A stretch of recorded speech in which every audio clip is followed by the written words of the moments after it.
Hi guys. This week we're going to be talking about back bends. Now before some of you panic, please know that there are different types of back bends and there are different degrees of back bending. So if you're taking care of a lower or mid or upper back injury, back bends actually can be healing unless you've been told by a doctor that you should not do them. I'm going to focus on belly down back bends, which are known as prone back bends. Those are the ones that help you build the most strength for kneeling back bends and belly up or supine back bends. I'm going to focus a lot on technique. I am well aware that some of you have been doing back bends for a while, whether you're a dancer or have a gymnast or an athletic background. These are things you've been doing. But what will sustain you and what will keep your back healthy is an emphasis on technique. So again, that's what I'm going to focus on. Your belly down back bends. Back bends, of course, are chapter 6 in your book. Your belly down back bends are the majority of the chapter because they're the safest. Okay? So if you have any pain or discomfort, the idea is that you don't go higher, you actually go lower to the ground. In a back bend, the idea is that the tailbone and the breastbone move away from each other so much, so you get so long, there's nowhere else to go but backwards to create more space. So you're not compressing anything together, not on purpose. The idea again is to get long, and as you get long, to curl to find even more space. So that's what we're going to focus on. So this is going to be a pretty simple video. Particularly targeted for those of you who are new to back bending or who are taking care of your back, or if you have any hesitation about back bending at all. One of the things I want you to really focus on is where you're feeling the sensation. 90% of your back bends begin at the head, literally where the top of the spine is at the roof of the mouth. If you're doing a back bend that begins at the feet, most of those will be belly down and there'll be advanced poses. The same principles still apply, they're just applied in reverse. If your back bend's beginning at your head and your shoulders and your chest are lifting up, then you want the sensation to stay in your upper back. If your lower back begins to hurt, it tells you that something is wrong in your back bend, you guys. You shouldn't ever feel pain, discomfort, or pinching in your lower back when you're doing back bending. So that if you get nothing else out of this video, I want you to remember that. Even back bends that are incredibly deep where people are bringing their feet to their head, you should have no pinching, discomfort, or pain in your lower back. Okay? All right, I'm going to push the camera back so you can see me.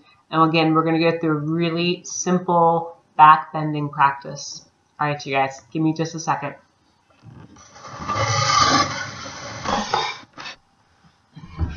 From all fours, hands and knees, take a deep breath in, and as you exhale, round the back like a cat. Belly button up, crown the head down towards the floor. And as you inhale, do the opposite now. Arch your back, lift your chest. So this is actually the first back bend that you do. Exhale, round. Inhale, arch. Keep moving with your breath. Exhale, round. Inhale, arch. One more time. Exhale, round. And then inhale, arch. Come to the middle, please. So now abs are strong. Back is neither rounded nor curved, and you're feeling pretty stable. Come down onto your belly. Okay? Let's stretch out the quads a little bit. Prop your right arm in front of you. Bend your left knee. If your knee allows you, reach back, grab for your foot. If your knee does not allow you to grab your foot, it's okay, just bend the knee. Your forearm can be a pillow for your head, or it can push you up higher by moving it closer to your chest, which is going to get you more into your hip flexor. Doesn't matter which one you pick or which variation you pick. Here are the goals. Bend your left knee. Take your chest, your breastbone, extend it forward so you get longer. Take one more breath here. Exhale, let go. Trade sides. Left arm comes in front of you. Bend your right knee. Again, you can be simply here. Forehead down, knee bent. Just depends on what your knees give you. Everyone's knees are different. If you have more space, bring your forearm closer to your chest so your chest comes up. Reach back, grab for your foot. Pull it in towards you. Here are the rules. Knee bends, breastbone forward. Everything else is negotiable. Take one more breath. Exhale, release. Belly down. Clasp your hands behind your back. Belly in toward your spine. Press your shins down into the floor, right? So your legs are not coming up. Legs down. Lift your head, chest, and shoulders away from the ground. Your glutes will engage. Your legs will press down heavier, or should press down heavier. You're going to feel all your posture muscles engaged. Exhale, release. Turn your face to one side and just pause for a second. Let's do that again. Clasp your hands behind your back, so hold hands with yourself. Pull your belly in toward your spine. Press your shin bones down so your legs are strong. Lift your head, chest, shoulders away from the floor. Do your best to breathe. You're relying on top of all your breathing muscles, which is what makes this difficult sometimes. Exhale, release. Turn your face to the other side. Pause.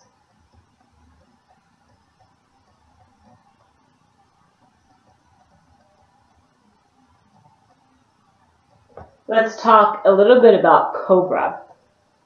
So you've been doing Cobra in your flow sequences, right? So you've been moving from down dog to push up to come down to curl and then back to downward dog. Well, believe it or not, there is a correct and a more correct way to do those back bends, the Cobras, because they're the precursor to getting you into bigger back bends, okay? First, let's talk about sensation. I want you to do this, but I want you to do it carefully. So if you're taking care of your low back, you guys, you're just going to watch until we start moving again. Please be careful.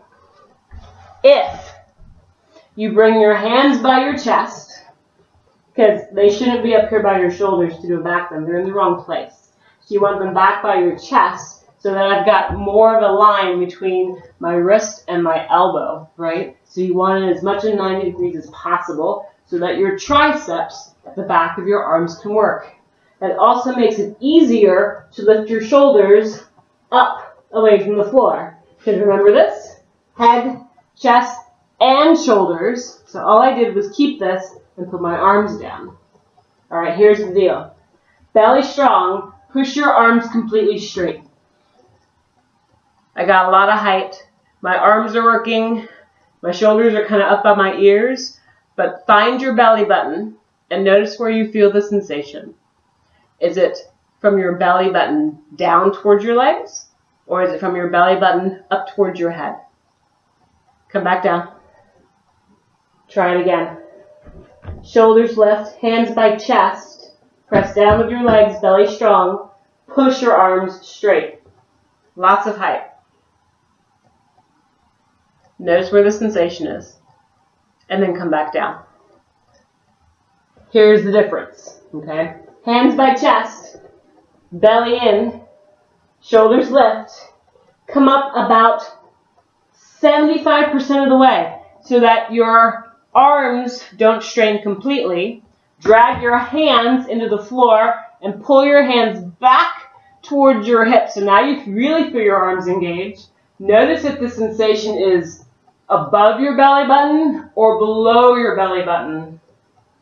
Exhale, release. That one's a little harder to hold for a while, right? Belly strong. Legs pressed down.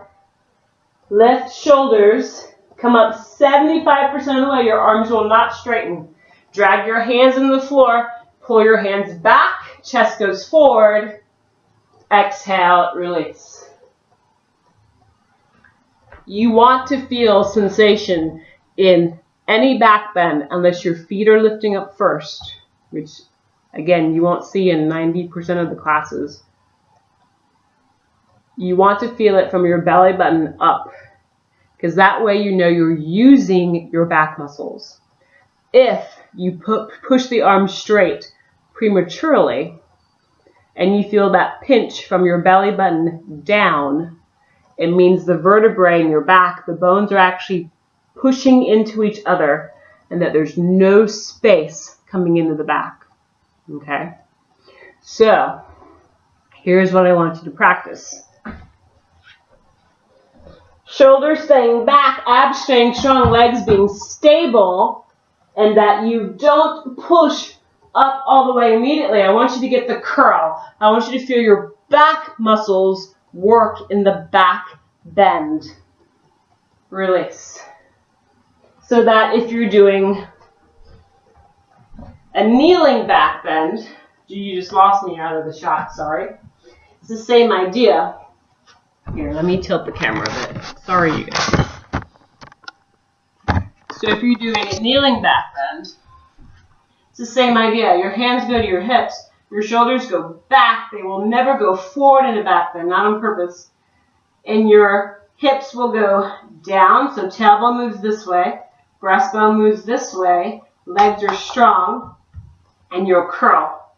So the idea is to go up like a water fountain and then go back. Curl.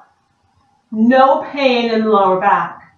That means something has gone wrong. That's like touching a hot stove and feeling pain. Really, guys, want you to pay attention to that. So even if you're able to do a belly up back bend, in which you come down and come all the way up, it's the same idea. No pain in the lower back. All my work is in the upper back.